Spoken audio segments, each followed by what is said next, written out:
Price the Lord. ದೇವರ ನಾಮಕ್ಕೆ ಸ್ತೋತ್ರವಾಗಲಿ. ಇವತ್ತು ಭಾನುವಾರದ ಆರಾಧನೆಗೋಸ್ಕರ ನಾವು ಸೇರಿ ಬಂದಿದ್ದೇವೆ.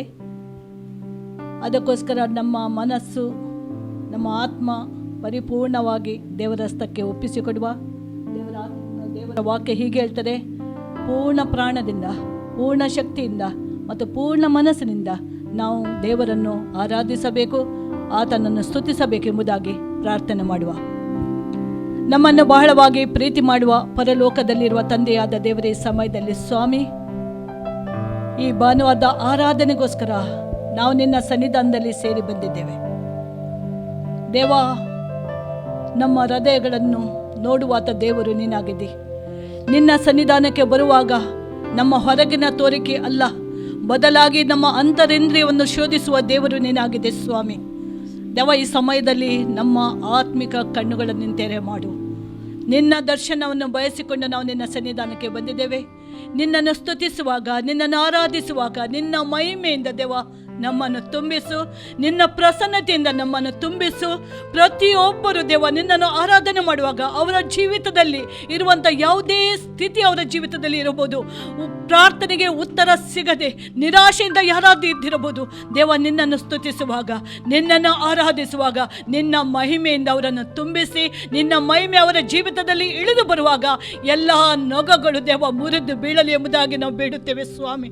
ದೇವ, ಅವರ ಮನಸ್ಸಿಗೆ ನೀನು ಬಿಡುಗಡೆ ಕೊಡು, ಅವರ ಹೃದಯಕ್ಕೆ ನೀನು ಬಿಡುಗಡೆ ಕೊಡು. ದೇವ, ಇಂಥವರೇ ನಿನ್ನನ್ನು ಆರಾಧಿಸಬೇಕೆಂಬುದಾಗಿ ಇವತ್ತು ನೀನು ನಮ್ಮನ್ನು ಆರಿಸಿದ್ದಿ ಸ್ವಾಮಿ. ನಾವು ನಿನ್ನನ್ನು ಆರಾಧಿಸುತ್ತೇವೆ. ನೀನು ನಮ್ಮ ಜೀವಿತದಲ್ಲಿ, ಹೌದು ದೇವ, 6 ದಿನಗಳು ನಮ್ಮ ಜೀವಿತದಲ್ಲಿ ನೀನು ಯಾವ ರೀತಿಯಲ್ಲಿ ನಮ್ಮ ನಡೆಸಿದೆ ಸ್ವಾಮಿ. ನಿನ್ನ ಒಂದೊಂದು ಉಪಕಾರಗಳನ್ನು ನಾವು ಈ ಸಮಯದಲ್ಲಿ ಧ್ಯಾನಿಸಿಕೊಂಡು ನೀನು ಮಾಡಿದಂಥ ಒಂದೊಂದು ಸಂಗತಿ ನಮ್ಮ ಜೀವಿತದಲ್ಲಿ ದೇವ ಆ ಕೃತಜ್ಞತೆ ಉಳ್ಳವರಾಗಿದ್ದುಕೊಂಡು ದೇವ ನಾವು ನಿನ್ನನ್ನು ಆರಾಧಿಸುತ್ತೇವೆ ಸ್ವಾಮಿ. ದೇವ, ನಿನ್ನನ್ನು ಸ್ತುತಿಸುತ್ತೇವೆ. ನಿನ್ನ ಮಹಿಮೆಯಿಂದ ನಮ್ಮನ್ನು ತುಂಬಿಸು, ನಿನ್ನ ಪ್ರಸನ್ನತೆಯಿಂದ ನಮ್ಮನ್ನು ತುಂಬಿಸಬೇಕಾಗಿ ನಾವು ಕೇಳಿಕೊಳ್ತೇವೆ. ಯೇಸು ಕ್ರಿಸ್ತನ ನಾಮದಲ್ಲಿ ಬೇಡುತ್ತೇವೆ, ಆಮೇನ್. Open the eyes of my heart, Lord. Open the eyes of my heart. I want to see you. I want to see you. Open the eyes of my heart, Lord. Open the eyes of my heart. I want to see you. I want to see you. Open the eyes of my heart, Lord. Open the eyes of my heart. I want to see you. I want to see you. To see you high and lifted up, shining in the light of your glory. Pour out your power and love as we sing holy, holy, holy.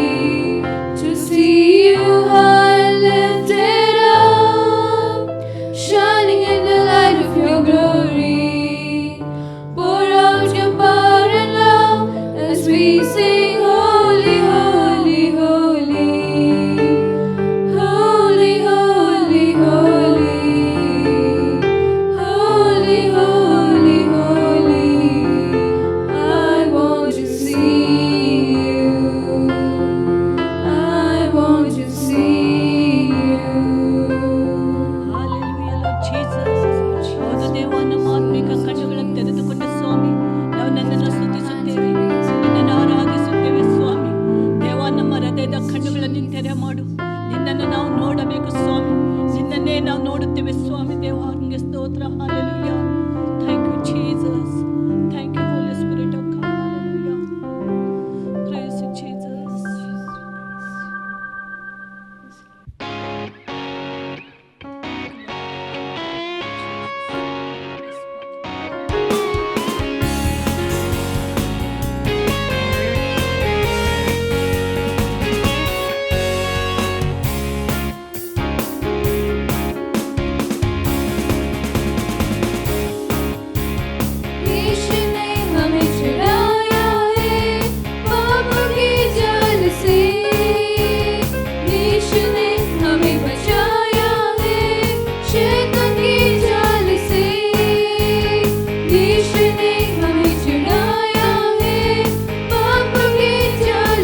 ಶ್ರೇಷ್ಠವಾದ ನಾಮ ಇವತ್ತು ನಮಗೆ ನೀನು ಕೊಟ್ಟಿದೆ. ಆ ಯೇಸು ಎಂಬ ನಾಮದಲ್ಲಿ ಇವತ್ತು ಸ್ವಸ್ಥತೆ ಉಂಟು ಸ್ವಾಮಿ. ಯೇಸು ಎಂಬ ನಾಮದಲ್ಲಿ ಸಮಾಧಾನ ಉಂಟು ದೇವ. ನಿರೀಕ್ಷೆ ಇಲ್ಲದವರಿಗೆ ನಿರೀಕ್ಷೆ ಉಂಟು, ಸಮಾಧಾನ ಇಲ್ಲದವರಿಗೆ ಸಮಾಧಾನ ಉಂಟು ಸ್ವಾಮಿ. ದೇವ, ನಿನ್ನ ಅದ್ಭುತ ಸ್ವರೂಪನು, ಅನಾರೋಗ್ಯರಿಗೆ ಸ್ವಸ್ಥತೆಯನ್ನು ಮಾಡುವಂಥ ನಿನ್ನ ನಾಮ ದೇವ. ಇಂಥ ಶ್ರೇಷ್ಠವಾದ ನಾಮ ನಮಗೆ ನೀನು ಕೊಟ್ಟಿದೆ ಸ್ವಾಮಿ. ಪ್ರತಿಯೊಂದು ಮೊಣಕಾಲುಗಳದ್ದು ನಿನ್ನ ನಾಮದ ಮುಂದೆ ಅಡ್ಡ ಬೀಳಬೇಕು. ಪ್ರತಿಯೊಂದು ನಾಲಿಗೆ ಅರಿಕೆ ಮಾಡುವ ಬೇಕು ನೀನೇ ಕರ್ತನು ಮತ್ತು ಒಡೆಯನೆಂಬುದಾಗಿ. ಯೇಸುವೆ, ಇಂಥ ಶ್ರೇಷ್ಠವಾದ ನಾಮ ನಮ್ಮ ಜೀವಿತದಲ್ಲಿ ನೀನು ಅನುಗ್ರಹ ಮಾಡಿಕೊಟ್ಟಿರುವುದಕ್ಕಾಗಿ ನಾವು ನಿನಗೆ ಸ್ತೋತ್ರ ಸಲ್ಲಿಸ್ತೇವೆ ದೇವ. ನಿನ್ನ ಮಹಿಮೆಯ ಶಕ್ತಿ ದೇವ, ನಿನ್ನ ನಾಮದ ಶಕ್ತಿ ಯಾರು ಇವತ್ತು ತಿಳಿದುಕೊಂಡಿಲ್ಲ ಅವರು ಅರಿತುಕೊಳ್ಳುವಂತೆ ಇದೇ ಸಮಯದಲ್ಲಿ ನೀನು ಅವರನ್ನು ಮುಟ್ಟಬೇಕಾಗಿ ನಾನು ಕೇಳಿಕೊಳ್ತೇನೆ ಸ್ವಾಮಿ. Hallelujah. Thank you Jesus, thank you Jesus, thank you Lord God. Hallelujah. Lord, I praise you Jesus. Thank you Lord God. Hallelujah. Lord Jesus.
ಸ್ವಾಮಿ. ನಿನ್ನ ನಾಮದಲ್ಲಿ ನಮಗೆ ಸ್ವಸ್ಥತೆ ಉಂಟು ದೇವ.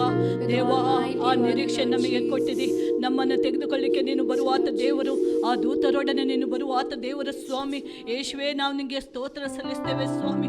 ದೇವ, ನಿನ್ನನ್ನು ಕೊಂಡಾಡುತ್ತೇವೆ. ನಿನ್ನ ನಾಮದ ಮುಂದೆ ನಾವು ಅಡ್ಡ ಬಿದ್ದುಕೊಂಡು ನಾವು ನಿನ್ನನ್ನು ಆರಾಧಿಸುತ್ತೇವೆ. ನೀನು ನಮ್ಮ ಜೀವಿತದಲ್ಲಿ ಮಾಡಿದ ಪ್ರತಿಯೊಂದು ಉಪಕಾರಗಳನ್ನು ನೆನೆಸಿಕೊಂಡು ಸ್ವಾಮಿ ನಾವು ನಿನಗೆ ಸ್ತೋತ್ರ ಹೇಳುತ್ತೇವೆ ಸ್ವಾಮಿ. ನಿನ್ನನ್ನು ಕೊಂಡಾಡುತ್ತೇನೆ. ನೀನೊಬ್ಬನೇ ನಮ್ಮ ರಾಜನು, ನೀನೊಬ್ಬನೇ ನಮ್ಮ ಒಡೆಯನು, ನೀನೊಬ್ಬನೇ ನಮ್ಮ ಕರ್ತನಾಗಿದೆ ಸ್ವಾಮಿ.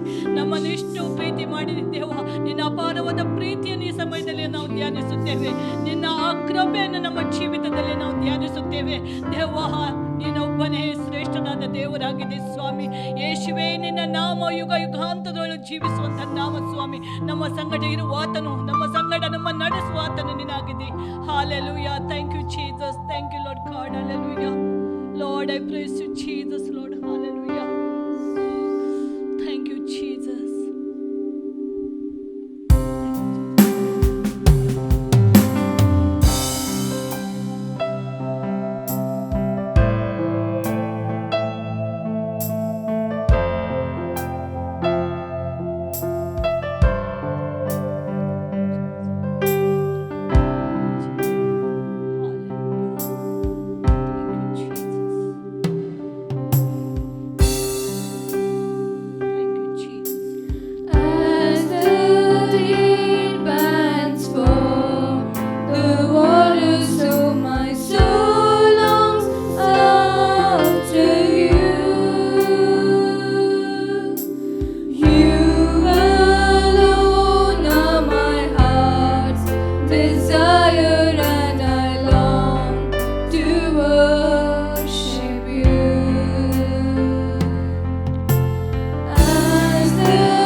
ನಾವು ನಿನ್ನನ್ನು ಆರಾಧಿಸುತ್ತೇವೆ, ನಿನ್ನನ್ನು ಸ್ತುತಿಸುತ್ತೇವೆ ಸ್ವಾಮಿ, ನಿನ್ನನ್ನು ಕೊಂಡಾಡುತ್ತೇವೆ. ನಿನ್ನ ಪಾದ ಸನ್ನಿಧಾನದಲ್ಲಿ ನಮ್ಮ ಹೃದಯಗಳನ್ನು ತೆರೆದುಕೊಂಡು ದೇವ, ಆ ಕೃತಜ್ಞತೆಯಿಂದ ದೇವ ನಿನ್ನ ಸನ್ನಿಧಾನಕ್ಕೆ ಬಂದು ದೇವ, ಆ ಸ್ತುತಿ ಸ್ತೋತ್ರದೊಡನೆ ಅಡ್ಡ ಬೀಳುವಂಥ ಈ ಭಾಗ್ಯ ನಮ್ಮ ಜೀವಿತದಲ್ಲಿ ಕೊಟ್ಟಿರುವುದಕ್ಕಾಗಿ ಸ್ತೋತ್ರ ಸ್ವಾಮಿ. Hallelujah, hallelujah, hallelujah. ದೇವ ಸರ್ವಶಕ್ತ ದೇವರು ನೀನಾಗಿದೆ ಸ್ವಾಮಿ. ಅಗಮ್ಯವಾದ ಬೆಳಕಿನಲ್ಲಿ ವಾಸಿಸುವಾತ ನಮ್ಮ ದೇವರು ನೀನಾಗಿದೆ ರಾಜ್ಯ. ನಿನ್ನ ಸನ್ನಿಧಾನದಲ್ಲಿ ದೇವ ನಿನ್ನನ್ನೇ ನಾವು ಆರಾಧಿಸುತ್ತೇವೆ ಸ್ವಾಮಿ, ನಿನ್ನನ್ನೊಬ್ಬನನ್ನೇ ನಾವು ಸ್ತುತಿಸುತ್ತೇವೆ ಸ್ವಾಮಿ. ನೀನೇ ನಮ್ಮ ಕರ್ತನ, ನಮ್ಮ ಒಡೆಯನಾಗಿದೆಯಪ್ಪ. ದೇವನಿಗೆ ಸ್ತೋತ್ರ. Hallelujah. Lord I thank you Jesus, thank you Lord God. Hallelujah. Lord I praise you Jesus Lord God. ನಿನ್ನನ್ನು ಆರಾಧಿಸುವವರ ಮೇಲೆ ದೇವ ನಿನ್ನ ಮಹಿಮೆಗೆ ಇಳಿದು ಬರಲಿ ಸ್ವಾಮಿ. ದೇವ ನೀನು ಅವರನ್ನು ಮುಟ್ಟು ಸ್ವಾಮಿ, ನೀನು ಅವರನ್ನು ಬಿಡುಗಡೆಗೊಳಿಸು ದೇವ. ಯಾವ್ಯಾವ ಬಂಧನದಲ್ಲಿ ಅವರಿದ್ದಾರೆ ಸ್ವಾಮಿ, ದೇವ ನಿನ್ನನ್ನು ಆರಾಧಿಸುವಾಗ ನಿಜವಾದ ಬಿಡುಗಡೆ ದೊರಕುವುದು ಸ್ವಾಮಿ. ಯಾಕೆಂದರೆ ನೀನು ಸರ್ವಶಕ್ತ ದೇವರು. ನಿನ್ನನ್ನು ಸತ್ಯದಿಂದಲೂ ಆತ್ಮದಿಂದಲೂ ಆರಾಧಿಸುವಾಗ ನೀನು ನಮ್ಮ ಮಧ್ಯದಲ್ಲಿ ಚಲಿಸುವಾದ ದೇವರು ನೀನಾಗಿದೆ ರಾಜ. ಯಾಕೆ ನಿನ್ನ ವಾಕ್ಯ ಸತ್ಯವಾಗಿದೆ, ಇಬ್ಬರು ಮೂವರು ನನ್ನ ನಾಮದಲ್ಲಿ ಸೇರಿ ಬರುವಾಗ ಅವರ ಮಧ್ಯದಲ್ಲಿ ನಾನು ಇದ್ದೇನೆ ಎಂಬುದಾಗಿ ವಾಗ್ದಾನ ಮಾಡಿದ ದೇವರು ನೀನು ನಮ್ಮ ಮಧ್ಯದಲ್ಲಿ ಇದ್ದಿ ಸ್ವಾಮಿ. ನಮ್ಮ ಮಧ್ಯದಲ್ಲಿ ಚಲಿಸ್ತಾ ಇದ್ದಿ, ನಮ್ಮನ್ನು ಬಿಡುಗಡೆಗೊಳಿಸ್ತಾ ಇದ್ದಿ, ನಮ್ಮ ಒಬ್ಬೊಬ್ಬರನ್ನು ಮಿಟ್ಟುತ್ತಾ ಇದ್ದಿ ಸ್ವಾಮಿ. ಪ್ರತಿಯೊಂದು ಮನಸ್ಸುಗಳಿಗೆ ನೀನು ಬಿಡುಗಡೆ ಕೊಡ್ತಾ ಇದ್ದಿ, ಸ್ವಸ್ಥತೆಯನ್ನು ಕೊಡ್ತಾ ಇದ್ದಿ ಸ್ವಾಮಿ. ದೇವ ನನ್ಗೆ ಸ್ತೋತ್ರ, ಸ್ತೋತ್ರ, ಸ್ತೋತ್ರ ರಾಜನಿಗೆ ಸ್ತೋತ್ರ. Hallelujah Lord, thank you Jesus, thank you Lord God. Hallelujah. ನಿಮ್ಮ ಹೃದಯದ ಯಾವುದೇ ಸಮಸ್ಯೆ ಈ ಸಮಯದಲ್ಲಿ ಇರುವುದಾದರೆ ಕರ್ತನ ಮುಂದೆ ಅರಿಕೆ ಮಾಡಿರಿ, ಕರ್ತನನ್ನೇ ದೃಷ್ಟಿಸಿರಿ.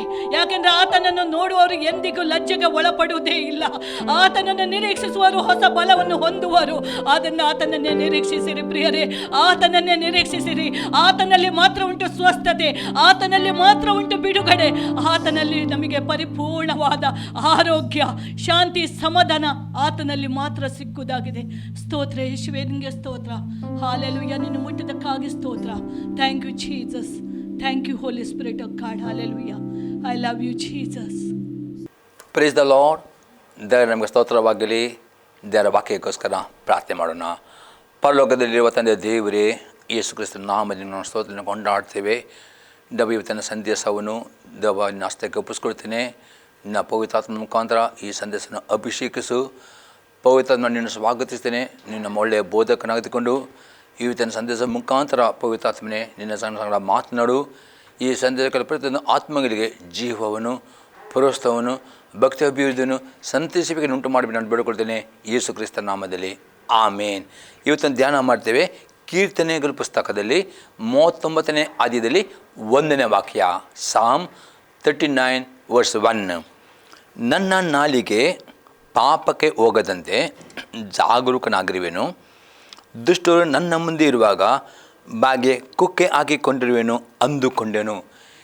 ಇಲ್ಲಿ ದಾವಿದನೇ ನನ್ನ ನಾಲಿಗೆ ಪಾಪಕ್ಕೆ ಹೋಗದಂತೆ ಜಾಗರೂಕನಾಗಿರುವೆನು.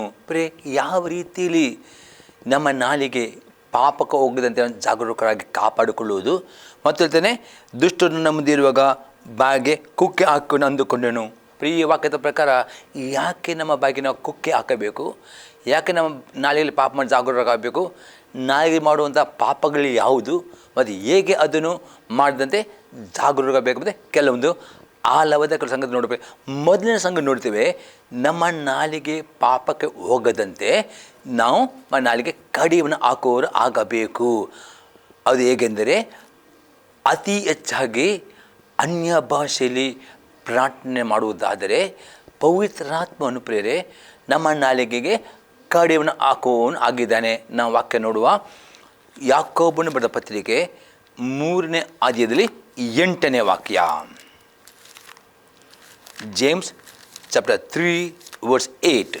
ಆದರೆ ನಾಲಿಗೆಯನ್ನು ಯಾವ ಮಾನವನ್ನು ಹತೋಟಿಗೆ ತರಲಾರನು, ಅದು ಸುಮ್ಮನಿರಲಾರದ ಕೆಡುಕಾಗಿದೆ, ಮರಣಕರವಾದ ಬೇಸದಿಂದ ತುಂಬಿದೆ. ಇಲ್ಲಿ ಯಾಕೆ ಅತಿ ಸ್ಪಷ್ಟ ಹೇಳ್ತಾನೆ, ಇವತ್ತು ಮನುಷ್ಯನಿಗೆ ಎಲ್ಲವನ್ನು ಹತೋಟಿಗೆ ಅವನು ತರುತ್ತಾನೆ, ಅದೇ ನಾಲಿಗೆಯನ್ನು ಹತೋಟಿ ತಡೆಗೆ ಮನುಷ್ಯನಿಗೆ ಸಾಧ್ಯವಿಲ್ಲ ಎಂಬುದಾಗಿ ಇಲ್ಲಿ ಯಾಕೋಬ ಹೇಳ್ತಾನೆ. ಇದಕ್ಕೋಸ್ಕರ ಪ್ರೇರೆ ಯೇಸು ಕ್ರಿಸ್ತನು ಪಂಚತಮ ದಿನದಲ್ಲಿ ಅನ್ಯ ಭಾಷೆಯವರನ್ನು ಕೊಟ್ಟಿದ್ದಾನೆ. ಪ್ರೇರೆ ಯಾರ್ಯಾರಿಗೆ ಅನ್ಯ ಭಾಷೆಯವರ ಉಂಟು ಮತ್ತು ಅನ್ಯ ಭಾಷೆಯ ವರ ಇಲ್ಲದವರು ಈ ವರಕ್ಕೋಸ್ಕರ ಪ್ರಾರ್ಥನೆ ಮಾಡಿ ಅನ್ಯ ಭಾಷೆ ವರ ಕೊಟ್ಬಿಟ್ಟ ಒಂದು ಉದ್ದೇಶವಾಗಿದೆ. ಬರೀ ಅನ್ಯ ಭಾಷೆ ಪ್ರಾರ್ಥನೆ ಮಾಡೋ ಮುಖಾಂತರ 101 ಪ್ರಯೋಜನವನ್ನು ಹೊಂದುತ್ತೇವೆ. ಅದು ಒಂದು ಪ್ರಯೋಜನವಾಗಿದೆ. ಅನ್ಯ ಭಾಷೆಯಲ್ಲಿ ಅವರು ಅತಿ ಹೆಚ್ಚಾಗಿ ಪ್ರಾರ್ಥನೆ ಮಾಡ್ತಾರೋ ಪವಿತ್ರಾತ್ಮನ ಶಕ್ತಿಯು ಅವರ ನಾಲಿಗೆಯನ್ನು ಹತೋಟಿಯಲ್ಲಿಡ್ತದೆ. ಆ ನಾಲಿಗೆಯಲ್ಲಿ ಪಾಪ ಮಾಡಿದಂತೆ ಅನ್ಯ ಭಾಷೆ ಅದು ತಡೆಗಟ್ಟುತ್ತದೆ. ಅದಕ್ಕೋಸ್ಕರ ಅನ್ಯ ಭಾಷೆ ಬರೆದು ಕೊಟ್ಟಿದ್ದನ್ನು ನೋಡ್ತೇವೆ. ಅಪೊಸ್ತಲರ ಕೃತ್ಯ 2ನೇ ಅಧ್ಯಾಯದಲ್ಲಿ 1ರಿಂದ 4ನೇ ವಾಕ್ಯ ತನಕ. Acts chapter 2 verse 1-4. ಪಂಚಸತ್ತಮ ದಿನದ ಹಬ್ಬವು ಬಂದಿರಲಾಗಿ ಅವರೆಲ್ಲರೂ ಏಕ ಮನಸ್ಸಿನಿಂದ ಒಂದೇ ಸ್ಥಳದಲ್ಲಿ ಕೂಡಿದರು. ಆಗ ಬಿರುಗಾಳಿ ಬೀಸುತ್ತದೆ ಎಂಬಂತೆ ಪಕ್ಕನೆ ಆಕಾಶದೊಳಗಿಂದ ಒಂದು ಶಬ್ದ ಉಂಟಾಗಿ ಅವರು ಕೂತಿದ್ದ ಮನೆಯನ್ನೆಲ್ಲ ತುಂಬಿಕೊಂಡಿತು. ಅದಲ್ಲದೆ ಉರಿಯಂತಿದ್ದ ನಾಲಿಗೆಗಳು ವಿಂಗಡಿಸಿಕೊಳ್ಳುವ ಹಾಗೆ ಅವರಿಗೆ ಕಾಣಿಸಿ ಅವರಲ್ಲಿ ಒಬ್ಬೊಬ್ಬರ ಮೇಲೆ ಒಂದೊಂದಾಗಿ ಕೂತ್ಕೊಂಡವು. ಆಗ ಅವರೆಲ್ಲರೂ ಪವಿತ್ರಾತ್ಮ ಭರಿತರಾಗಿ ಆ ಆತ್ಮ ತಮಗೆ ನುಡಿಯುವ ಶಕ್ತಿಯನ್ನು ಕೊಡುವ ಪ್ರಕಾರ ಬೇರೆ ಬೇರೆ ಭಾಷೆಯಿಂದ ಮಾತನಾಡೋದಕ್ಕೆ ಪ್ರಾರಂಭಿಸಿದರು. ನೋಡಿದೆ, ಯೇಸು ಕ್ರಿಸ್ತನ ಪರಲೋಕಕ್ಕೆ ಹೋಗಿ ಪಂಚಸತ್ತಮ ದಿನದಲ್ಲಿ ಯೇಸು ಕ್ರಿಸ್ತನು ತನ್ನ ಶಿಷ್ಯರ ಮೇಲೆ ಈ ಪವಿತ್ರಾತ್ಮನ ಈ ವರವನ್ನು ಕೊಟ್ಟವನು. ಈ ಪವಿತ್ರಾತ್ಮನ ಮೊದಲನೇ ವರವಾಗಿದೆ ಅನ್ಯ ಭಾಷೆ ವರವಾಗಿದೆ. ಈ ಅನ್ಯ ಭಾಷೆಯ ವರದರು ಕೊಟ್ಟಿದ್ದಾನೆ. ಯಾಕೆಂದರೆ ಈ ಅನ್ಯ ಭಾಷೆ ಪ್ರಾರ್ಥನೆ ಮಾಡುವುದಾದರೆ ಮಾತ್ರವೇ ನಮ್ಮ ನಾಲಿಗೆ ಮೇಲಿನ ಹತೋಟಿ ಹೊಂದುತ್ತೇವೆ. ನಮ್ಮ ನಾಲಿಗೆ ಹತೋಟಿ ತರಲಿಕ್ಕೆ ಸಾಧ್ಯವಾಗ್ತದೆ. ಇಲ್ಲದರೆ ಅಪೊಸ್ತಲ ಯಾಕೋಬ ಯಾವ ಮನುಷ್ಯನಿಗೂ ತನ್ನ ನಾಲಿಗೆ ಹತೋಟಿ ಮಾಡಲಿಕ್ಕೆ ಆಗುವುದಿಲ್ಲ. ಅದು ವಿಷಕಾರವನ್ನು ತುಂಬಿದೆ. ಅದಕ್ಕೂ ಅನೇಕ ಪಾಪಗಳನ್ನು ಮಾಡ್ತದೆ. ದೇವರ ಥರ ಪ್ರಾರ್ಥನೆ ಮಾಡ್ತದೆ.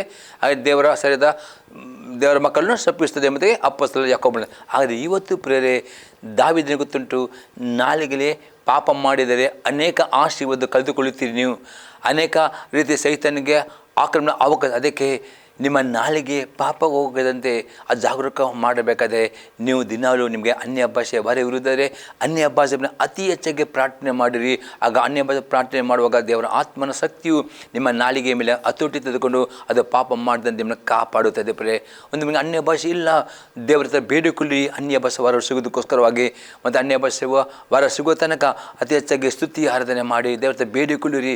ದೇವರ ನನ್ನ ನಾಲಿಗೆ ಪಾಪ ಹೋಗದಂತೆ ನಿನ್ನ ಹತೋಟಿ ನನ್ನ ಮೇಲೆ ಇಡಬೇಕೆಂದು ಪ್ರೇರಣೆ ಮಾಡಿ. ಆಗ ದೇವರ ಆತ್ಮ ಮೇಲೆ ಸಹಾಯ ಮಾಡುವನಾಗಿದೆ. ಎರಡನೇ ಸಂಗತಿ ಆಗಿದೆ ಈ ನಾಳೆ ಪಾಪ ಮಾಡಿದಂತೆ ದೇವರ ವಾಕ್ಯವನ್ನು ಸಹ ನೀವು ಓದಬೇಕು. ಅನ್ಯ ಭಾಷೆ ಪ್ರಾರ್ಥನೆ ಮಾಡಿದ ಹಾಗೆ ದೇವರ ಪ್ರಕಾರ ಓದೋರಾಗಬೇಕು. ಮತ್ತು ವಾಕ್ಯವನ್ನು ನಿಮ್ಮ ಹೃದಯದಲ್ಲಿ ಇಟ್ಟುಕೊಳ್ಳಬೇಕು. ಆಗ ನಿಮಗೆ ಪಾಪ ಮಾಡಿದಂತೆ ದೇವರ ವಾಕ್ಯವು ಮತ್ತು ದೇವರ ಆತ್ಮನು ಅನ್ಯ ಭಾಷೆಯು ನಿಮಗೆ ಅದು ಸಹಾಯ ಮಾಡ್ತದೆ. ನಾವು ನೋಡ್ತೇವೆ ಕೀರ್ತನೆ ಪುಸ್ತಕ 119 ಅದರಲ್ಲಿ 11ನೇ ವಾಕ್ಯ. ಸಾಮ್ 119 ವರ್ಸ್ 11. ನಿನಗೆ ವಿರುದ್ಧವಾಗಿ ಪಾಪ ಮಾಡದಂತೆ ನಿನ್ನ ನುಡಿಗಳನ್ನು ನನ್ನಲ್ಲಿಟ್ಟುಕೊಂಡಿದ್ದೇನೆ. ಅಲ್ಲಿ ಯಾಕೋ ದಾವೀದನೇ ನಿನಗೆ ವಿರುದ್ಧವಾಗಿ ಪಾಪ ಮಾಡದಂತೆ ನಿನ್ನ ನುಡಿಗಳನ್ನು ನನ್ನಲ್ಲಿ ಇಟ್ಟುಕೊಂಡಿದ್ದೇನೆ. ನೀವು ಅನ್ಯ ಭಾಷೆಯಲ್ಲಿ ಜಾಸ್ತಿ ಪ್ರಾರ್ಥನೆ ಮಾಡಬೇಕು. ಹಾಗೆಯೇ ದೇವರ ವಾಕ್ಯನ ಓದಬೇಕು. ದೇವರ ಏನು ವಾಕ್ಯ ಓದುತ್ತಿರು ಪ್ರತಿ ಆಜ್ಞೆಗಳನ್ನು ಜ್ಞಾಪಕದಲ್ಲಿಡಬೇಕು.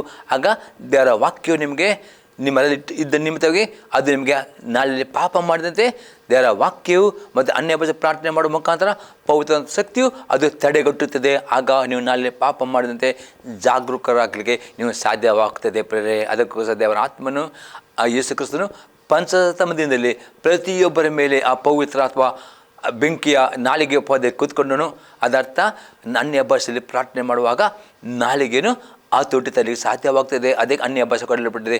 ಇಲ್ಲದರೆ ಯಾಕೋಬ ಹೇಳ್ತಾನೆ, ಯಾವ ಮನುಷ್ಯನಿಗೂ ನಾಲ್ಕು ಹತೋಟಿ ತರಲಿಕ್ಕೆ ಆಗುವುದಿಲ್ಲ. ಅದು ವಿಷಕರವಾದ ಕೇಡಿನ ತುಂಬಿದೆ. ಅದಕ್ಕೋಸ್ಕರ ಇವತ್ತು ಆ ನಾಲಿಗೆಯಲ್ಲಿ ಏನೆಲ್ಲ ಪಾಪಗಳು ಆಗ್ತವೆ, ಆ ಪಾಪಗಳನ್ನು ಮಾಡಬಾರದು. ಅದಕ್ಕೆ ನಾವು ಈಗ ನಾವು ನೋಡೋಪರೆ ನಾಲಿಗೆಯಲ್ಲಿ ಮಾಡುವ ಪಾಪಗಳ ಬಗ್ಗೆ ನಾವು ನೋಡೋಪರೆ ಮೊದಲನೇ ಪಾಪವಾಗಿದೆ ಭಕ್ತಿಯು. ನಾಲಿಗೆಯನ್ನು ಹತೋಟಿಯಲ್ಲಿ ಇಡದಿದ್ದರೆ ನಿಮ್ಮ ಭಕ್ತಿಯು ನಿಷ್ಪ್ರಯೋಜನವಾಗುತ್ತದೆ. ಯಾಕೋಬನ ಬರೆದ ಪತ್ರಿಕೆ 1ನೇ ಅಧ್ಯಾಯದಲ್ಲಿ 26ನೇ ವಾಕ್ಯ. James chapter 1 verse 26.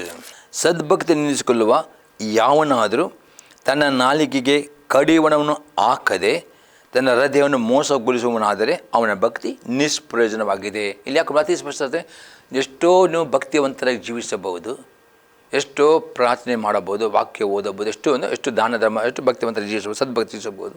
ಅದೇ ಒಂದು ವೇಳೆ ನಿಮ್ಮ ನಾಲಿಗೆಗೆ ಕಡಿಮೆ ಹಾಕಿದ್ರೆ ಅವನ ಭಕ್ತಿ ನಿಷ್ಪ್ರಯೋಜನವಾಗಿದೆ. ಅದಕ್ಕೋಸ್ಕರ ನಾಲಿಗೆ ಅತಿ ಇಂಪಾರ್ಟೆಂಟ್. ನಿಮ್ಮ ಭಕ್ತಿಯು ಪ್ರಯೋಜನಕರವಾಗಬೇಕಾದರೆ, ನಿಮ್ಮ ಸೇವೆಯು ಪ್ರಯೋಜನಕರವಾಗಬೇಕಾದ್ರೆ ನಿಮ್ಮ ನಾಲಿಗೆ ಕಡಿಮೆ ಹಾಕಲೇಬೇಕು.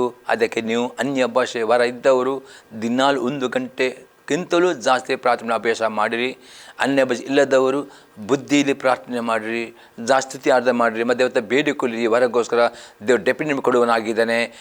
ಯಾಕಂದರೆ ಈ ನಿಮ್ಮ ಭಕ್ತಿ ಪ್ರಯೋಜನ ಆಗಬೇಕಾದ್ರೆ ಪ್ರತಿಯೊಬ್ಬರು ತಮ್ಮ ನಾಲಿಗೆ ಕಡಿಮೆ ಹಾಕಬೇಕು, ಇಲ್ಲದೆ ಅವನ ಭಕ್ತಿ ನಿಷ್ಪ್ರಯೋಜನವಾಗಿದೆ ಎಂಬುದೇ ಯಾಕೋಬನು ಅತಿ ಸ್ಪಷ್ಟ ಹೇಳುತ್ತಾನೆ. ಪ್ರೇರೆ ಏನೇ ಸಂಗತಿ ನೋಡ್ತೇವೆ, ನಾಲಿಗೆಯಿಂದ ಒಬ್ಬೊಬ್ಬರನ್ನು ದೂಷಿಸುವವರು ಆಗಬಾರದು. ಪ್ರಸಂಗಿ ಪುಸ್ತಕ 10ನೇ ಅಧ್ಯಾಯದಲ್ಲಿ 20ನೇ ವಾಕ್ಯ, ಎಕ್ಲೆಸಿಯಸ್ ಚಾಪ್ಟರ್ 10:20, ಮನಸ್ಸಿನಲ್ಲಿಯೂ ರಾಜನನ್ನು ದೂಷಿಸದಿರು, ಮಲಗುವ ಕೋಣೆಯಲ್ಲಿಯೂ ಧನಿಕನನ್ನು ಬೈಯದಿರು. ಆಕಾಶದ ಹಕ್ಕಿಯು ಆ ಶಬ್ದವನ್ನು ಮುಟ್ಟಿಸಿತು, ಪಕ್ಷಿಯು ಆ ವಿಷಯವನ್ನು ತಿಳಿಸಿತು. ಇಲ್ಲಿ ಹೇಳ್ತಾನೆ, ಮನಸ್ಸಿನಲ್ಲಿಯೂ ರಾಜನನ್ನು ಎಂದರೆ ನಿಮ್ಮ ಮೇಲಿರುವ ಅಧಿಕಾರಿಗಳನ್ನು, ಸೇವಕರನ್ನು ಅಥವಾ ಹೆಂಡತಿ ಆದವರು ತಮ್ಮ ಗಂಡನು, ಪ್ರತಿಯೊಬ್ಬ ಹೆಂಡತಿಗೆ ಗಂಡ ರಾಜನಾಗಿದ್ದಾನೆ, ಯಜಮಾನಾಗಿದ್ದಾನೆ. ಅನೇಕ ಹೆಂಡತಿ ತಮ್ಮ ಮನಸ್ಸಲ್ಲಿ ತಮ್ಮ ಗಂಡನನ್ನು ದೂಷಿಸ್ತಾರೆ. ಹಾಗೆ ಹೆಂಡತಿ ಗಂಡನನ್ನು ದೂಷಿಸಬಾರದು. ಅಥವಾ ನಿಮ್ಮ ಮೇಲಿರುವ ಅಧಿಕಾರಿಗಳು, ನಿಮ್ಮ ಸಭಾಪಾಲಕರು, ಯಾರನ್ನು ಸೇವಕರನ್ನು ದೂಷಿಸುವರಾಗಬಾರದು. ಮಲಗುವ ಮನೆಯಲ್ಲಿಯೂ ಧನಿಕನನ್ನು ಬಯಬಾರದು. ಈ ಪಾಪ ಮಾಡಿದರೆ ಆಕಾಶಕ್ಕೆ ಆ ಶಬ್ದವನ್ನು ಮುಟ್ಟಿಸೋದನ್ನರ್ಥ ದೇವರಿಗೆ ಈ ಪಾಪ ನೀವು ಗೊತ್ತಿಲ್ಲದೇ ಮಾಡ್ಬೋದು, ಅದೇ ದೇವರಿಗೆ ಗೊತ್ತಾಗ್ತದೆ. ಅದರ ನಿಮಿತ್ತ ನಿಮ್ಮ ಆಶೀರ್ವಾದಕ್ಕೆ ಅದು ತಡೆ ಹಿಡಿಯಲ್ಪಡ್ತದೆ. ಎಕ್ಸಾಂಪಲ್ ನೋಡ್ತಿದ್ದೆ, ಆರೋನ್ ಮತ್ತು ಮಿರಿಯಮರು ದೇವರ ಮೋಜೆಯ ಬಗ್ಗೆ ಗುಣಗುಟ್ಟಿದ್ದರು. ದೇವರಿಗೆ ಕೋಪ ಬಂದು ಆರೋನ್ ಅವ್ರ ಮೇಲೆ ದೇವರು ಕೋಪ ಮಾಡಿದನು, ಮಿರಿಯರ ಮೇಲೆ ತೊಣ್ಣು ಬಂತು. ಅದಕ್ಕೋಸ್ಕರ ದೇವರ ಸೇವಕರನ್ನು, ಅದೇ ದೇವರ ಅಧಿಕಾರಿಗಳನ್ನು, ನಿಮ್ಮ ಸಭಾಪಾಲಕರನ್ನು, ಯಾರನ್ನು ಯಾವ ಅಧಿಕಾರ ಸ್ಥಾನಗಿರ್ತಾರೋ ಅವರನ್ನು ನಾಲಿಗೆಯಿಂದ ದೂಷಿಸಬಾರದು, ಬೈಯಬಾರದು. ಇದು ನಾಲಿಗೆ ಮಾಡೋ ಪಾಪ. ಈ ಪಾಪದ ಮುಖಾಂತರ ಕೆಲವು ರೀತಿಯ ರೋಗಗಳು, ಕೆಲವು ರೀತಿಯ ಆಶೀರ್ವಾದವು ತಡೆ ಹಿಡಿಯಲ್ಪಡುತ್ತದೆ. ಅದಕ್ಕೆ ಎಚ್ಚರಿಕೆ ವಹಿಸಬೇಕು. ಅದಕ್ಕೆ ದಾವೀದನೇ, ನನ್ನಲ್ಲಿ ಪಾಪಕ್ಕೆ ಹೋಗದಂತೆ ನಾನು ಜಾಗರೂಕನಾಗಿದ್ದೇನೆ.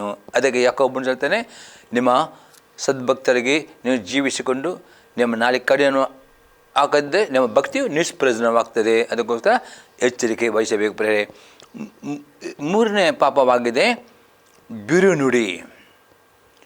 ಜ್ಞಾನೋಕ್ತಿ ಪುಸ್ತಕ 15ನೇ ಅಧ್ಯಾಯದಲ್ಲಿ 1ನೇ ವಾಕ್ಯ, ಪ್ರೊವರ್ಬ್ಸ್ ಚಾಪ್ಟರ್ 15:1, ಮೃದುವಾದ ಪ್ರತ್ಯುತ್ತರವು ಸಿಟ್ಟನ್ನು ಆರಿಸುವುದು, ಬಿರುನುಡಿಯು ಸಿಟ್ಟನ್ನು ಏರಿಸುವುದು. ಸ್ವಲ್ಪನೇ ಒಬ್ಬರಿಗೆ ಸಿಟ್ಟಿನ ಸ್ವಭಾವವಿದ್ದರೆ ನೀವು ಅದನ್ನು ಆರಿಸಬೇಕಾದರೆ ಮೃದುವಾಗಿ ಮಾತನಾಡಿದರೆ ಮಾತ್ರವೇ ಒಬ್ಬರ ಕೋಪವು ಶಾಂತವಾಗ್ತದೆ. ಅದೇ ಬದಲಾಗಿ ನೀವು ಬಿರುಸಾಗಿ ಮಾತನಾಡಿದರೆ ಇನ್ನೂ ಅವನು ಕೋಪ ಜಾಸ್ತಿ ಮಾಡ್ತಾನೆ. ಅದಕ್ಕೆ ನಿಮ್ಮ ನಾಲಿಗೆ ಹತೋಟಿಯಲ್ಲಿಡಬೇಕು.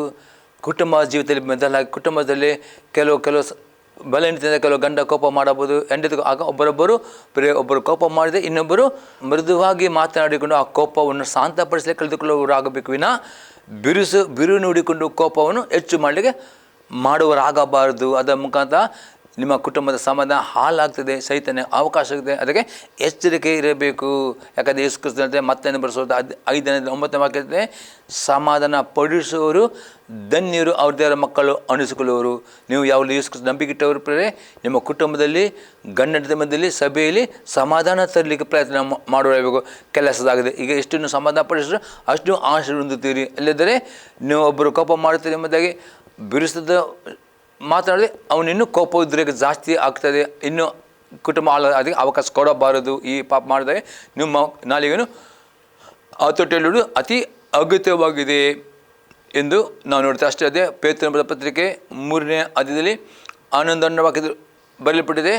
ಈ ರೀತಿ ನಿಮ್ಮ ನಾಲಿಗೆಗೆ ಇಲ್ಲಿನೂ ಕೆಟ್ಟದನ್ನು ಮಾತನಾಡುವುದರೆ, ನಿಮ್ಮ ನಾಲಿಗೆಯಲ್ಲಿ ನೀವು ಜಗಳ ಮಾಡುವುದರೆ, ಕೋಪ ಮಾತನಾಡುವುದರೆ ನಿಮ್ಮ ಪ್ರಾರ್ಥನೆ ಕೇಳುವುದಿಲ್ಲ, ಪ್ರಾರ್ಥನೆ ಉತ್ತರವು ಅಡ್ಡಿಯಾಗ್ತದೆ. ಈಗ 4ನೇ ಪಾಪ ನೋಡ್ತೇವೆ ಪ್ರೇರೆ, ನಾಲಿಗೆಯಲ್ಲಿ ಮಾಡುವುದು ಚಾಡಿಯನ್ನು ಹೇಳಬಾರದು. ನಾವು ನೋಡ್ತೇವೆ ಯಾಜಕನ ಪುಸ್ತಕ 19ನೇ ಅಧ್ಯಾಯದಲ್ಲಿ 16ನೇ ವಾಕ್ಯ. ಲೆವಿಟಿಕಸ್ 19:16. ಪರಿಚಯ ಉಳ್ಳವರಲ್ಲಿ ಒಬ್ಬರ ಮೇಲೊಬ್ಬರು ಚಾಡಿ ಹೇಳಬಾರದು, ಮತ್ತೊಬ್ಬನೇ ಮರಣ ಶಿಕ್ಷೆ ಆಗಲೇಬೇಕಂದ್ರೆ ಛಲ ಹಿಡಿಯಬಾರದು. ನಾನು ಯೋಹನ ಪ್ರೇರೆ ಹೇಳ್ತೇನೆ, ಪರಿಚಯ ಉಳ್ಳವರಲ್ಲಿ ಒಬ್ಬರ ಮೇಲೊಬ್ಬರು ಚಾಡಿ ಹೇಳಬಾರದು. ಪ್ರೇರೆ ಇದು ತುಂಬ ಹಾನಿಕರ ಪಾಪವಾಗಿದೆ. ಎಂದಿಗೂ ಪ್ರೇರೆ ಪರಿಚಯ ಉಳ್ಳವರಲ್ಲಿ ಒಬ್ಬರ ಚಾಡಿ ಹೇಳಬಾರದು. ಅನೇಕರು ಮಾಡೋ ಪಾಪ ಇದು ಮಾಡದಂತೆ ನಿಮ್ಮ ನಾಲಿಗೆಯನ್ನು ಹತೋಟಿಯಲ್ಲಿಡಲಿಕ್ಕೆ ಪ್ರಾರ್ಥನೆ ಮಾಡಿರಿ. ಅನ್ಯ ಭಾಷೆ ಜಾಸ್ತಿ ಪ್ರಾರ್ಥನೆ ಮಾಡಿ ದೇವರ ವಾಕ್ಯ ನೆನಪು ಬಿಡ್ಕೊಳ್ಳಿ. ಹೀಗೆ ಮಾಡಿದ್ರೆ ನಿಮ್ಮ ಆಶೀರ್ವಾದ ಹಾಳಾಗುವುದಿಲ್ಲ ಪ್ರೇರೆ. 5ನೇ ಪಾಪ ನೋಡ್ತೇವೆ, ಒಬ್ಬರೊಬ್ಬರನ್ನು ಶಪಿಸಬಾರದು. ವಿಮೋಚನಾ ಪುಸ್ತಕ 22ನೇ ಅಧ್ಯಾಯದಲ್ಲಿ 28ನೇ ವಾಕ್ಯ. Exodus chapter 22:28. ದೇವರನ್ನು ದೂಷಿಸಬಾರದು, ನಿಮ್ಮ ಜನರಲ್ಲಿ ಅಧಿಪತಿಯವರನ್ನು ಶಪಿಸಬಾರದು. ಪ್ರೇರೆ ದೇವರ ಆಜ್ಞೆ ಆಗಿದೆ ಪ್ರೇರೆ. ಎಂದಿಗೂ ಯಾವ ಸಂದರ್ಭದಲ್ಲಿಯೂ ದೇವರನ್ನು ದೂಷಿಸಬಾರದು, ಗುಣಗುಟ್ಟಬಾರದು. ದೇವರು ಒಳ್ಳೆಯವನಾಗಿದ್ದಾನೆ. ಅದಕ್ಕೆ 1 ಥೆಸಲೋನಿಕ 5:18 ವಾಕ್ಯದ ಬರ್ತದೆ, ಎಲ್ಲ ಸನ್ನಿವೇಶಗಳಲ್ಲಿಯೂ ಎಲ್ಲ ಪರಿಸ್ಥಿತಿ ದೇವರನ್ನು ಕರ್ತನ ಸಲ್ಲಿಸುವವರಾಗಬೇಕು ವಿನ ದೇವರನ್ನು ದೂಷಿಸುವವರಾಗಬಾರದು ಅಥವಾ ಗುಣಗುಟ್ಟಬಾರದು. ಅಷ್ಟೇ ನಿಮ್ಮ ಜನ ಅಧಿಪತಿಯಾಗಲು ಶಪಿಸ. ಎಂದಿಗೂ ಪ್ರೇರೆ ಹೆಂಡತಿಯಾದವಳು ತನ್ನ ಗಂಡನಿಗೆ ಸಪ ಹಾಕುವ ಎಷ್ಟೋ ಕುಟುಂಬದಲ್ಲಿ ಹೆಂಡತಿ ಕೋಪ ಮಾಡಿ ಗಂಡನ ಸಪ ಹಾಕ್ತಾರೆ. ಆ ಮುಖದ ಅವರ ಕುಟುಂಬ ಹಾಲಾಗ್ತದೆ. ಎಂದಿಗೂ ಹೆಂಡತಿಯಾದವರು ಯಾವ ಕಾರಣಕ್ಕೂ ನಿಮ್ಮ ಗಂಡನನ್ನು ಶಪಿಸಬಾರದು. ನಿಮ್ಮ ಗಂಡನ ಮೇಲೆ ಯಜಮಾನ ಎಂಬುದಾಗಿ ಅವರನ್ನು ಗೌರವಿಸಬೇಕು. ಹಾಗೆ ನಿಮ್ಮ ಮೇಲೆ ನಿಮ್ಮ ಸಭಾ ಪಾಲಕರನ್ನಾಗಲಿ ಯಾರು ನಿಮ್ಮ ಮೇಲೆ ಅಧಿಕಾರಿಗಳುಂಟು ಯಾರನ್ನು ಪ್ರೇರೆ ನೀವು ಶಪಿಸಬಾರದು. ಶಪಿಸೋದಾದರೆ ನಿಮಗೆ ಶಾಪ ಬರ್ತದೆ. ಅದಕ್ಕೆ ದಾವೀದನಿಗೆ ಗೊತ್ತಿತ್ತು. ಅದಕ್ಕೆ ಆತ ಹೇಳ್ತಾನೆ, ನನ್ನ ನಾಲಿಗೆ ಪಾಪಕ್ಕೆ ಹೋಗದೆ ನಾನು ಜಾಗೃತನಾಗಿರನು, ನನ್ನ ಬಗ್ಗೆ ಕುಕ್ಕೆ. ಅದಕ್ಕೆ ಪ್ರತಿದಿನವೂ ಪ್ರಾರ್ಥನೆ ಮಾಡಬೇಕು. ಅದಕ್ಕೆ ದೇವರಾತ್ಮನು ಈ ಪಂಚಸ್ತಂಭದಲ್ಲಿ ಅನ್ಯ ಭಾಷೆಯನ್ನು ಕೊಟ್ಟಿದೆ. ಅನ್ಯ ಜಾಸ್ತಿ ಪ್ರಾರ್ಥನೆ ಮಾಡಿ ದೇವರಿಂದ ಮಾತ್ರ, ದೇವರ ಪ್ರಾರ್ಥನೆ ಶಕ್ತಿಯಿಂದ ಮಾತ್ರವೇ ನಿಮ್ಮ ನಾಲಿಗೆಯನ್ನು ಹತೋಟಿ ಇಡಲಿಕ್ಕೆ ಸಾಧ್ಯವಾಗ್ತದೆ ವಿನ ನಿಮ್ಮ ಸ್ವಂತ ಶಕ್ತಿಯಿಂದ ನಾಲಿಗೆ ಹತೋಟಿ ಇಡಲಿಕ್ಕೆ ಸಾಧ್ಯವಾಗದೆ. ಅದಕ್ಕೆ ಪ್ರಾರ್ಥನೆ ಮಾಡಿ ಜಾಸ್ತಿ ವಾಕ್ಯವನ್ನು ನೆನಪಿಟ್ಟುಕೊಳ್ಳಿ. ಹಾಗೆ ಈ ನಾಲಿಗೆಯನ್ನು ಹತೋಟಿ ಹಾಕಿ ಈ ರೀತಿ ನೀವು ಪಾಪ ಮಾಡಬಾರದು ಎಂಬುದಾಗಿ ನಾವು ನೋಡ್ತೇವೆ ಪ್ರೇರೆ. 6ನೇ ಸಂಗತಿ ನೋಡ್ತೇವೆ, ನಾಲಿಗೆಯಿಂದ ಸುಳ್ಳು ಮಾತನಾಡಬಾರ್ದು, ಸುಳ್ಳು ಹೇಳಬಾರ್ದು. ಮತ್ತೆ ಅನುಭವಿಸುತ್ತೆ 5ನೇ ಅಧ್ಯಾಯದಲ್ಲಿ 33ರಿಂದ 37ನೇ ವಾಕ್ಯ. ಮತ್ತೇ ಗಾಸ್ಪಲ್ ಚಾಪ್ಟರ್ 5:33-37 ತನಕ.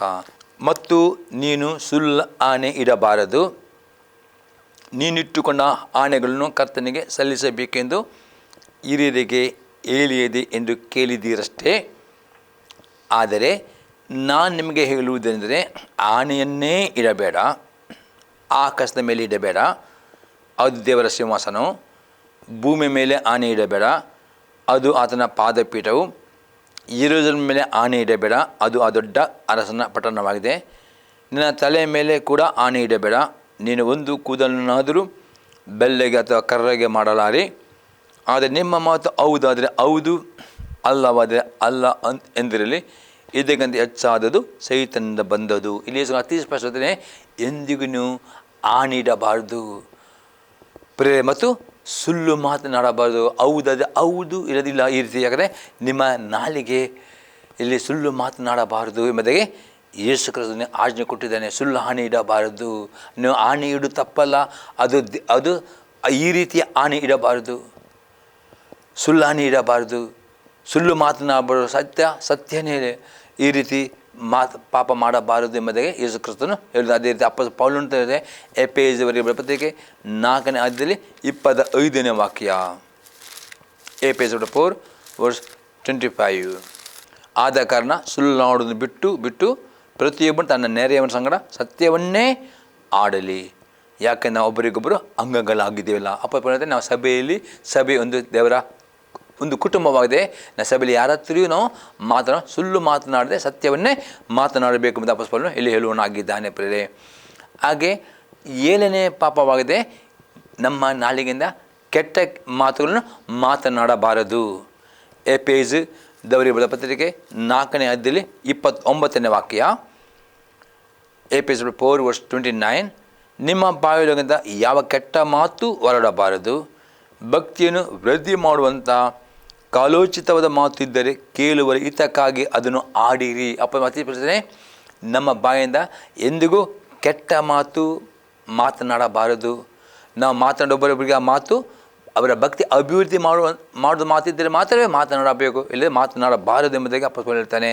ಅದೇ ರೀತಿಯಲ್ಲಿ ಎಫೆಸ 4 ಅದರಲ್ಲಿ 31ನೇ ವಾಕ್ಯ, ಎಲ್ಲ ದ್ವೇಷ, ಕೋಪ, ಕ್ರೋಧ, ಕಲಹ, ದೂಷಣೆ ಇವುಗಳನ್ನು ಸಕಲ ವಿಧದ ದುಷ್ಟತನು ನಿಮ್ಮಿಂದ ದೂರ ಮಾಡಿರಿ. ಅಪ್ಪಸ್ತಲನು ಇಷ್ಟ ಹೇಳಿದೆ, ನಮ್ಮ ಬಾಯಿಂದ ದ್ವೇಷ, ಕೋಪ, ಕ್ರೋಧ, ಕಲಹ, ದೂಷಣೆ ಇವುಗಳನ್ನು ಸಕಲ ದುಷ್ಟ ಇದು ನಿಮ್ಮ ಬಾಯಿಯಿಂದ ನಿಮ್ಮ ಹೃದಯದಿಂದ ದೂರ ಮಾಡಬೇಕು. ಇದು ದೂರ ಮಾಡದಿದ್ದರೆ 4:30ನೇ ವಾಕ್ಯದಲ್ಲಿ ಅಪ್ಪಸ್ತಲನು ದೇವರ ಪವಿತ್ರಾತ್ಮನು ದುಃಖಪಡಿಸಬೇಡಿರಿ, ಆತನಲ್ಲಿ ವಿಮೋಚನೆ ದಿನಕ್ಕಾಗಿ ಮುದ್ದೆ ಹೊಂದಿರಲಿಲ್ಲ. ನಿಮ್ಮ ನಾಲಿಗೆಯಲ್ಲಿ ನೀವು ಕೆಟ್ಟ ಮಾತನಾಡಿದರೆ ಅಪ್ಪಸ್ತಲನು ನಿಮ್ಮ ಒಳಗೆ ಇರುವ ಪವಿತ್ರಾತ್ಮನಿಗೆ ದುಃಖವಾಗ್ತದೆ. ಅದಕ್ಕೆ ದೇವರಾತ್ಮ ದುಃಖ ಆಗದಾಗೆ ನಿಮ್ಮ ನಾಲಿಗೆಯನ್ನು ಕಾಪಾಡಬೇಕೆಂಬುದು ಅಪ್ಪಸ್ತಲನು ಎಚ್ಚರಿಕೆ ಕೊಡುತ್ತಾನೆ. ಮತ್ತು ಎಫೆಸ 5 ಅದು 4ನೇ ವಾಕ್ಯ, ಎಪಿಸೋಡ್ 5:4, ಹೊಲಸು ಮಾತು, ಹುಚ್ಚು ಮಾತು, ಕುಚ್ಚುವುದೇ ಮಾತು ಇವು ಬೇಡ, ಅಯುಕ್ತವಾಗಿವೆ, ಇವುಗಳನ್ನ ಬಿಟ್ಟು ದೇವರ ಉಪಕಾರ ಮಾಡುವುದು ಉತ್ತಮ. ಅಪ್ಪ ಮಾತಿರುತ್ತೆ, ನಿಮ್ಮ ಬಾಯಿಂದ ಹೊಲಸು ಮಾತು, ಹುಚ್ಚು ಮಾತು, ಕುಚ್ಚುವುದೇ ಮಾತು ಇದೆಂದಿಗೂ ಮಾತನಾಡದೆ ಅದಕ್ಕೆ ಬದಲಾಗಿ ಎಲ್ಲ ಸಮಯದಲ್ಲಿ ದೇವರಿಗೆ ಉಪಕಾರ ಸ್ತುತಿ ಮಾಡಬೇಕು, ಇದು ಉತ್ತಮ ಎಂಬುದಾಗಿ ಅಪ್ಪ ಹೇಳ್ತೇನೆ. ಈ ರೀತಿ ನೀವು ಮಾಡುವುದಾದರೆ ಪ್ರೇರೆ ಆಶೀರ್ವಾದವು ನಿಮಗೆ ಬರುತ್ತದೆ ಪ್ರೇರೆ.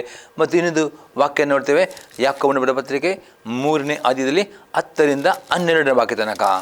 James chapter 3:10-12.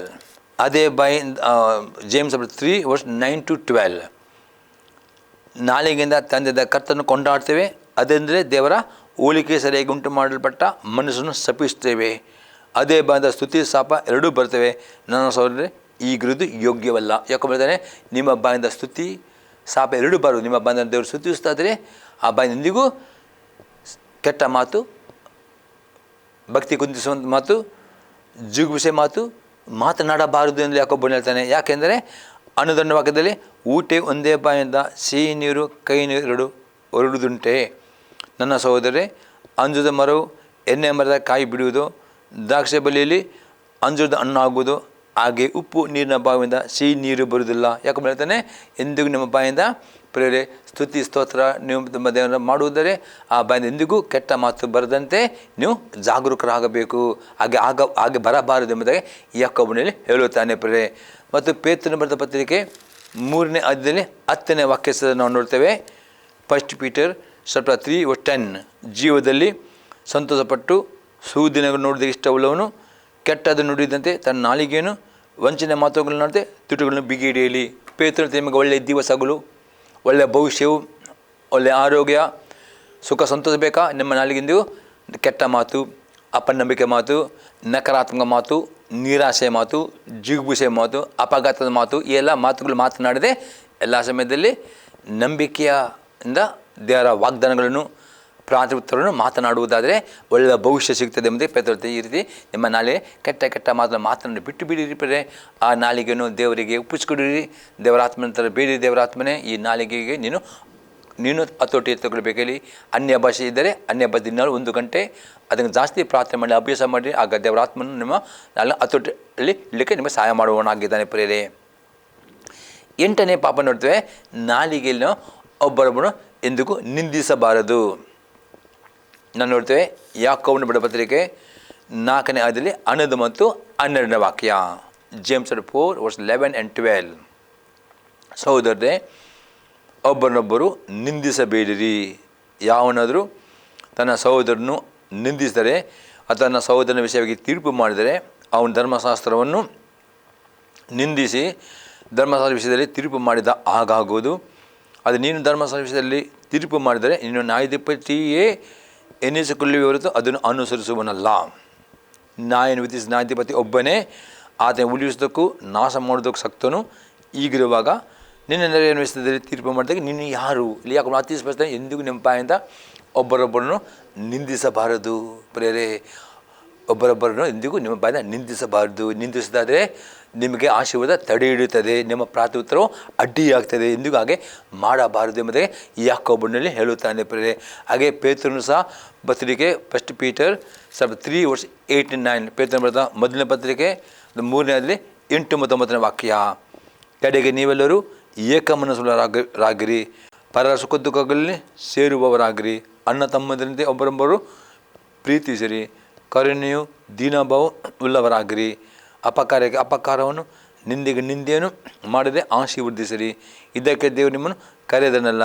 ಹೀಗೆ ಮಾಡೋದಾದರೆ ನೀವು ಆಶೀರ್ವಾದ ಬಾಧೆಯಾಗಿ ಹೊಂದುವಿರಿ. ಪೇತ್ರ ಹೇಳ್ತಾನೆ, ನಮ್ಮ ಮಧ್ಯದಲ್ಲಿ ಪ್ರೇರೆ ನಿಮ್ಮ ಕುಟುಂಬದಲ್ಲಿ ಸಭೆಯಲ್ಲಿ ಏಕಮನಸ್ಸುಳ್ಳವರಾಗಬೇಕು. ಗಂಡನ ಮಧ್ಯೆ ಏಕಮನಸ್ಸು. ಹಾಗೇನೋ ಒಬ್ಬರ ಸುಖ ದುಃಖದಲ್ಲಿ ಸೇರಿರಬೇಕು. ಒಬ್ಬರೊಬ್ಬರನ್ನು ಶಪಿಸುವುದು, ಒಬ್ಬರೊಬ್ಬರಿಗೆ ನಿಂದಿಸುವುದು ಹಾಗೆ ನೀವು ಮಾಡದೆ ಆಶೀರ್ವಾದ ಮಾತನಾಡಿದ್ರೆ ನಿಮಗೆ ಆಶೀರ್ವಾದ ಸಿಗ್ತದೆ ಎಂಬುದಾಗಿ ಹೇಳ್ತಾರೆ. ಈ ರೀತಿ ಪ್ರೇರೆ ನಿಮ್ಮ ನಾಲಿಗೆಯನ್ನು ಪಾಪಕ್ಕೆ ಹೋಗದರೆ ಜಾಗರೂಕರಾಗಬೇಕು. ದುಷ್ಟರು ಇರುವಾಗ ಸಹ ಜಾಗರೂಕರಾಗಬೇಕು ಎಂದು ದಾವೀದನು ತಿಳಿದುಕೊಂಡನು. ಅದಕ್ಕೆ ಅವನು ಪ್ರಾರ್ಥನೆ ಮಾಡಿದ. ಇವತ್ತು ಸಹ ನೀವು ಪ್ರಿಯರೇ, ಈ ನಾಲಿಗೆ ಅದು ತುಂಬ, ಈ ನಾಲಿಗೆ ಸಣ್ಣ ಅಂಗ, ಅದು ತುಂಬ ಪಾಪವನ್ನು ಮಾಡ್ತಾಯಿದೆ, ತುಂಬ ಆಸ್ತದ ಅಡ್ಡಿ. ಅದಕ್ಕೆ ಈ ನಾಲಿಗೆ ಪಾಪ ಹೋಗದೆ ದಿನಾಲು ಸಹ ನೀವು ಪ್ರಾರ್ಥನೆ ಮಾಡುವರಾಗಬೇಕು. ಅನ್ಯ ಭಾಷೆಯಲ್ಲಿ ಹೆಚ್ಚೆಚ್ಚು ಪ್ರಾರ್ಥನೆ ಮಾಡಲಿಕ್ಕೆ ಅಭ್ಯಾಸ ಮಾಡಿಕೊಂಡಿರಿ ಪ್ರಿಯರೇ. 9ನೇ ಪಾಪ ನೋಡ್ತೇವೆ, ತೀರ್ಪು ಮಾಡಬಾರದು. ಮತ್ತೆ ಬರೆಸುವಂತೆ 7ನೇ ಅಧ್ಯಾಯದಲ್ಲಿ 1-5 ವಾಕ್ಯ. Matthew chapter 7:1-5. ತೀರ್ಪು ಮಾಡಬೇಡಿರಿ, ಹಾಗೆ ನಿಮಗೂ ತೀರ್ಪು ಆಗುವುದಿಲ್ಲ. ನೀವು ಮಾಡುವ ತೀರ್ಪಿಗೆ ಸರಿಯಾಗಿ ನಿಮಗೂ ತೀರ್ಪು ಆಗುವುದು. ನೀವು ಅಳೆಯುವ ಅಳಿತಿಂದಲೇ ನಿಮಗೂ ಅಳೆಯುವರು. ಈ ಅತಿ ನೀವು ಇನ್ನೊಬ್ಬರು ತೀರ್ಪು ಮಾಡುವಾಗ ಅದೇ ರೀತಿಯಲ್ಲಿ ಇನ್ನೊಬ್ಬರ ತೀರ್ಪು ಮಾಡ್ತಾರೆ. ಅದಕ್ಕೆ ಎಂದಿಗೂ ಯಾರ ಬಗ್ಗೆಯೂ ತೀರ್ಪು ಮಾಡುವರಾಗಬಾರ್ದು. ಅದೇ ಬದಲೇ ನಿಮ್ಮ ಜೀವಿತವನ್ನೇ ದರವಾಗಿ ತೀರ್ಪು ಮಾಡುವರಾಗಬೇಕು. ಇನ್ನೊಬ್ಬರಿಗೋಸ್ಕರ ಪ್ರಾರ್ಥನೆ ಮಾಡಬೇಕು. ಇನ್ನೊಬ್ಬರಿಗೆ ಒಂದು ವೇಳೆ ಹೇಳಿದರೆ ಪ್ರೀತಿಯಲ್ಲಿ ಅವರಿಗೆ ಹೇಳಬೇಕು. ತೀರ್ಪು ಮಾಡುವ ಆಗಬಾರದು ಎಂಬುದಾಗಿ ಯೇಸು ಕ್ರಿಸ್ತನು ಹೇಳ್ತಾನೆ. ಯಾಕೆಂದರೆ ನೀನು ನಿನ್ನ ಕಣ್ಣಿನಲ್ಲಿರುವ ತೊಳೆಯನ್ನು ಯೋಚಿಸದೆ ನಿನ್ನ ಸಹೋದರ ಕಣ್ಣಿನಲ್ಲಿರುವ ರವೆಯನ್ನು ಯೋಚಿಸಿದ್ದೇಕೆ? ನಿನ್ನ ಸಹೋದರನಿಗೆ ನಿನ್ನ ಕಣ್ಣಿನೊಳಗಿಂದ ರವೆಯನ್ನು ತೆಗೆಯುತ್ತೇನೆ ಬಾ ಎಂದು ಹೇಳುವುದು ಹೇಗೆ? ನಿನ್ನ ಕಣ್ಣಿನಲ್ಲಿ ತೊಳೆಯದೆಯಲ್ಲ ಕಪಟಿಯೇ, ಮೊದಲು ನಿನ್ನ ಕಣ್ಣಿನೊಳಗಿಂದ ತೊಳೆಯನ್ನು ತೆಗೆದುಹಾಕೋ, ಆಮೇಲೆ ನಿನ್ನ ಸಹೋದರನ ಕಣ್ಣಿನೊಳಗಿಂದ ರವೆಯನ್ನು ತೆಗೆಯುವುದಕ್ಕೆ ಚೆನ್ನಾಗಿ ಕಾಣಿಸುವುದು. ಪ್ಲೀಸ್ ಅತಿ ಸ್ಪಷ್ಟ. ಇನ್ನೊಬ್ಬರ ಜೀವಿತದಲ್ಲಿ ನೀವು ರವೆಯನ್ನು ನೋಡ್ಕೊಂಡು ನಿಮ್ಮ ಜೀವಿತವಿರುವ ಜೀವಿತವು ಬೀಳದಂತೆ ನೀವು ಕಾಪಾಡಬೇಕು. ಎಂದಿಗೂ ಒಬ್ಬರು ತೀರ್ಪು ಮಾಡೋ ಅಧಿಕಾರವನ್ನು ದೇವರಿಗೆ ಕೊಡಬೇಕು. ನೀವು ಖಾಲಿ ಸುಳ್ಳು ಬೋಧನೆ, ಸುಳ್ಳು ಪ್ರವಾದ ತೀರ್ಪು ಮಾಡಿಕೊಂಡು ಸ್ವಸ್ಥ ಬೋಧನೆಯನ್ನು ಬದಲಿಟ್ಟುಕೊಳ್ಳಬೇಕು. ಈ ರೀತಿ ಮಾತು ತೀರ್ಪು ಮಾಡಬೇಕು. ಮತ್ತು ಯಾವ ದೇವರ ಸೇವಕನು, ಯಾವ ದೇವರ ಸಭೆಗಳನ್ನು ತೀರ್ಪು ಮಾಡಲು ಹೋಗಬೇಡಿರಿ ಪ್ರೇ. ಅದು ನಿಮ್ಮ ಜೀವಿತಕ್ಕೂ ಆಶೀರ್ವಾದಕ್ಕೆ ಅಡ್ಡಿ ಆಗ್ತದೆ. ಈಗ 10ನೇ ಸಂಗತಿ ನೋಡ್ತೇವೆ ಪ್ರೇ. ಈ ರೀತಿ ನಾಲಿಗೆಯಲ್ಲಿ ಯಾಕೆ ಪಾಪ ಮಾಡಬಾರ್ದು ಎಂದರೆ, ನಾಲಿಗೆಯಲ್ಲಿ ಪಾಪ ಮಾಡೋ ಮೂಲಕ ದೇವರ ಶಿಕ್ಷೆಯು ಬರುತ್ತದೆ. ಏನು ಹೇಗೆ ಬಂದು ನೋಡೋಪ್ರೆ, ಕೀರ್ತನೆ 12 ಅದರಲ್ಲಿ 3 ಮತ್ತು 4ನೇ ವಾಕ್ಯ. Psalm 12:3-4. ಯೆಹೋವನು ವಂಚನೆಯ ತುಟಿಗಳನ್ನು ಬಡಾಯಿ ನಾಲಿಗೆಯನ್ನು ಕಡಿದು ಬಿಡಲಿ.